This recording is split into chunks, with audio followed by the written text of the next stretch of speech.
서울중앙교회 성도 여러분 안녕하십니까? 월요일 또 이 새벽 시간이 되었습니다.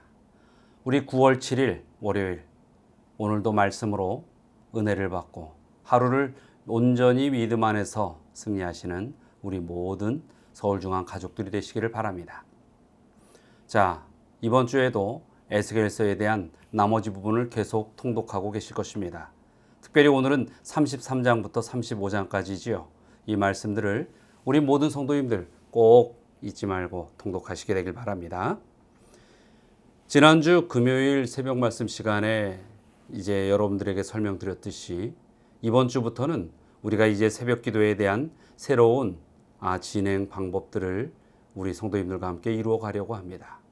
월요일에는 매주 그 주에 중요한 테마를 가지고서 우리의 삶의 방향성들을 다시 한번 말씀을 통하여 배우고 제시받는 시간을 갖고자 합니다.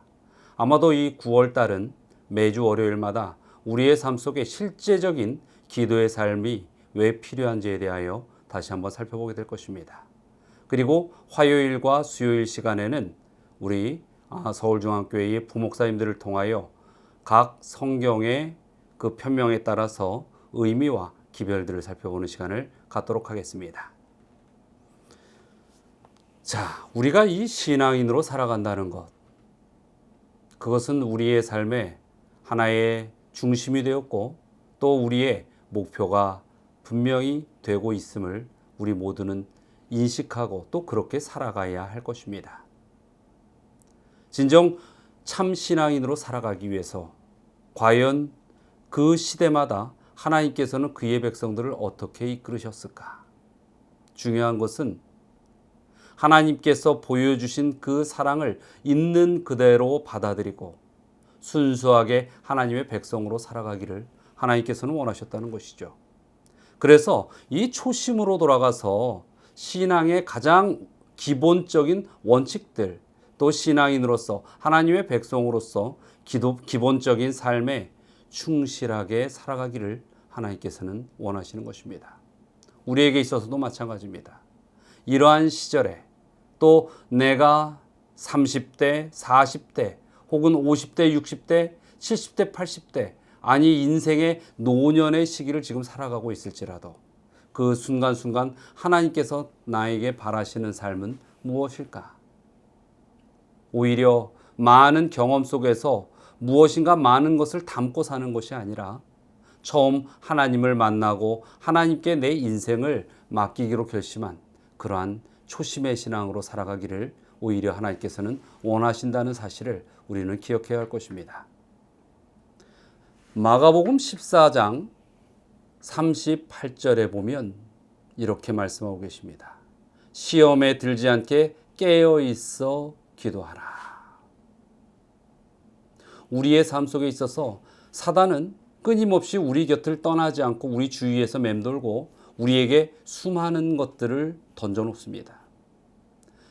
그것을 아시는 예수님께서 그래서 뭐라고 하는 거예요? 매 순간 우리에게 밀려오는 그런 시험에 들지 않도록 깨어 있어야 한다는 것입니다. 그리고 그냥 깨어 있는 것만이 중요한 것이 아니라 뭐 하라는 것이죠?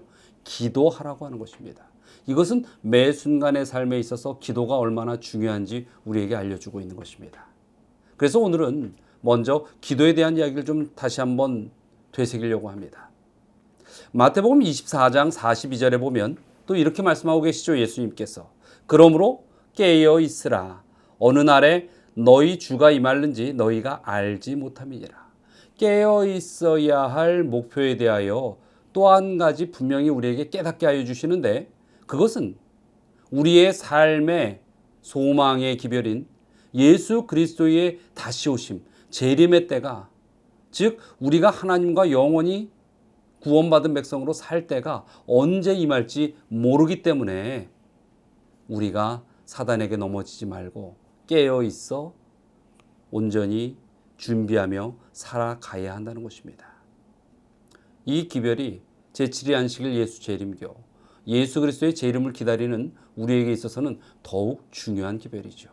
깨어 있어야 하는 것은 주님께서 오실 날이 언젠지 모르기 때문에 그걸 준비해야 하기 때문에 깨어 있는 것인데 그 깨어 있는 것은 바로 기도하는 삶이라고 이 말씀을 통하여 우리는 결론을 얻을 수 있는 것입니다. 또 베드로전서 5장 8절에 보면 유사한 기별을 우리에게 또 깨우쳐 주고 있습니다. 근신하라, 깨어라. 너희 대적 마귀가 우는 사자와 같이 두루다니며 삼킬 자를 찾나니. 여러분, 사단의 전쟁에 이 선과 악의 대쟁투의 수법입니다. 사단의 전략인 것이죠. 그것은 무엇이에요? 우는 사자와 같이 다니면서 하나님의 백성일지라도 집어삼켜 죄의 속박에 얽어매기 위하여 끊임없이 지금도 사단은 활동하고 있다는 것입니다. 베드로전서 4장 7절입니다. 만물의 마지막이 가까워왔으니 그러므로 너희는 정신을 차리고 근신하여 기도하라. 예, 여기에서 우리는 하나의 이 선과 악의 대쟁투의 공식을 봅니다. 사단은 우는 사자와 같이 그의 백성들을 삼키려고 지금도 끊임없이 우리에게 수많은 죄의 유혹들을 던진다는 것입니다. 이것이 종식되는 것은 바로 예수 그리스도의 재림인 것입니다. 우리 하나님의 백성들은 예수님의 재림을 고대하며 살아가는 백성이라는 것이죠. 그래서 우리는 이 사자에게 물리지 않기 위해서, 사단에게 붙들린 바 어둠의 죄의 삶을 살지 않기 위해서는 깨어 있어야 하는데, 소망을 가진 백성들이 깨어 있는 삶, 그것은 바로 기도의 삶인 것입니다. 근신하여 기도하라.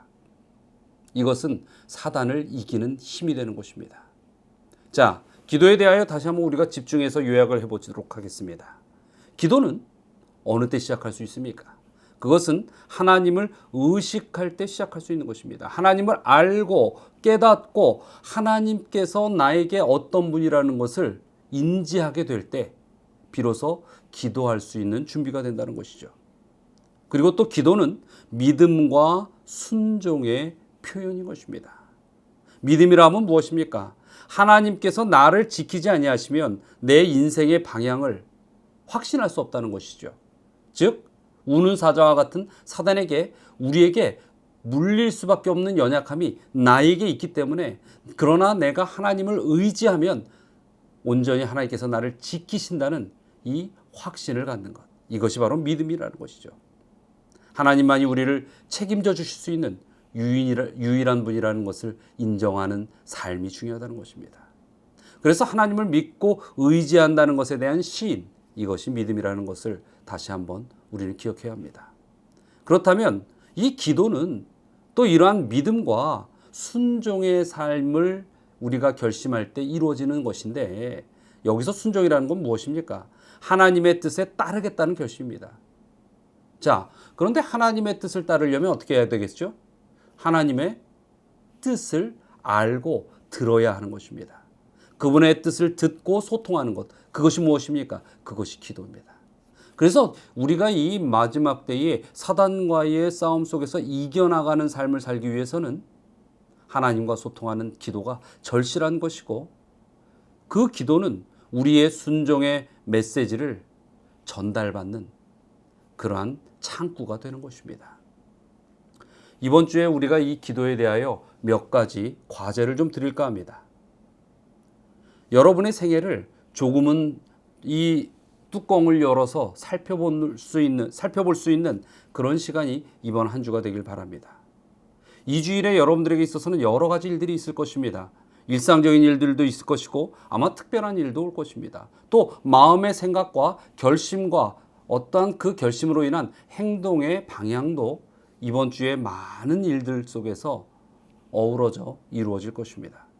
그런 생애의 일들 가운데서 한번 구분해 보시기 바랍니다. 하나님의 뜻과 연결할 수 있는 일, 연결되어 있는 일은 어떤 것이 있는가? 또 그 반면에 하나님의 뜻에 어긋나는 그런 일들이 내 일상 속에서 이루어지는 일이 있다면 어떤 것인가? 이 머리로만 생각하지 마시고 적어 보셔야 됩니다. 왜 그러냐면 머리로만 생각하면 우리 스스로가 우리를 속이게 됩니다. 그리고 기억하고 싶은 것만 기억하게 되겠죠. 그래서 한번 적어 보셔야 합니다. 나의 이루어질 질 것 같은 일이 아니라 실제로 이루어져야 하는 일들, 이루어지고 있는 일들, 나의 생활의 모습 가운데서 하나님과 연결되어 하나님 뜻에 부합하는 일들, 또 하나님께서 옳게 보시지 아니하거나 하나님의 뜻에 이 합하지 아니한 일들을 한번 양쪽으로 구분해서 적어 보시게 되길 바랍니다. 그 중간 부분에 있는 애매한 일이나 또 일상에 대한 일들은 그저 우선 생략해 보시게 되길 바랍니다. 그렇게 적은 다음에 하나님의 뜻에 대한 순종의 기도, 그 기도의 제목과 하나님의 뜻에 반하는 일들에 대한 회개의 기도의 제목들을 한번 매일 찾아보시게 되길 바랍니다. 그리고 그 목록을 적고 그렇게 기도해 보시게 되길 바랍니다. 여러분, 이 뜻도 의미도 마음의 결심도 감정도 없는 그런 기도를 우리가 일상에 있어서 습관적으로 하면 안 될 것입니다. 기도라는 것은 우선 나와 하나님과의 관계입니다. 그러기 위해서는 내 자신이 하나님 앞에 있는 그대로 살펴봄을 받아야 하는 것입니다. 그래서 이번 주에 이렇게 부탁을 드리는 것은 나의 기도의 제목을 온전히 찾자는 것입니다. 먼저 하나님과 소통해야 할 내용을 찾는 것이 참 기도의 첫 단추를 깨는 일이 될 것입니다. 우리 성도님들, 이번 한 주 동안에 구체적인 나의 삶의 일들로 하나님과 기도하고 소통하는 그런 시간을 가지시게 되길 바랍니다. 자, 오늘 함께 마음을 모아서 기도해야 할 제목들을 말씀드리겠습니다. 첫 번째는 기도를 통하여 하나님과 서로 소통하는 삶을 살 수 있도록 결심의 기도를 하시게 되길 바랍니다. 그 다음에 두 번째는 이러한 코로나의 위협으로부터 또 우리가 이 위험 단계에서 한 주간이 더 지속되게 되었지요. 위협으로부터 교회가 온전히 지켜지고 하나님께로 돌리는 영광이 침해받지 않도록 기도하시게 되길 바랍니다. 그리고 우리 성도의 가정 가운데 강복래 집사님과 강승현 집사님 가정을 위하여 기도해 주시기 바랍니다. 다 함께 기도하시겠습니다. 사랑과 은혜가 많으신 하나님, 진정 저희의 삶 속에 오직 주님을 바라보며 저희의 생애 속에 주님의 뜻을 지우지 않도록 기도로 주님과 소통하며 영적인 이러한 투쟁 속에서 승리하는 삶을 살도록 우리 모든 성도들을 붙드시고 인도하여 주시옵소서. 또 코로나의 위협으로부터 이 교회가 주님께 영광 돌리는 일에 온전히 무너지지 않도록 붙드시고 우리 모든 성도들의 육신의 강건함과 영적 성장을 붙들어 주시고 일으켜 세워 주시옵소서. 우리 강복래 집사님과 강승현 집사님 가정을 위하여 기도드립니다. 그 두 가정에 온전히 주님 앞에 드리는 기도의 제목을 주여 아시겠사오니 들으시고 붙드시고 주님의 뜻 안에서 모든 것들을 이룰 수 있게 하여 주시옵소서. 오늘 하루도 또 이번 한 주도 온전히 주님을 바라보는 믿음 안에서 승리하는 생애를 사는 우리 모든 서울중앙 가족들이 되기를 주님 앞에 간절히 바라오며 예수 그리스도의 이름으로 기도드리옵나이다. 아멘.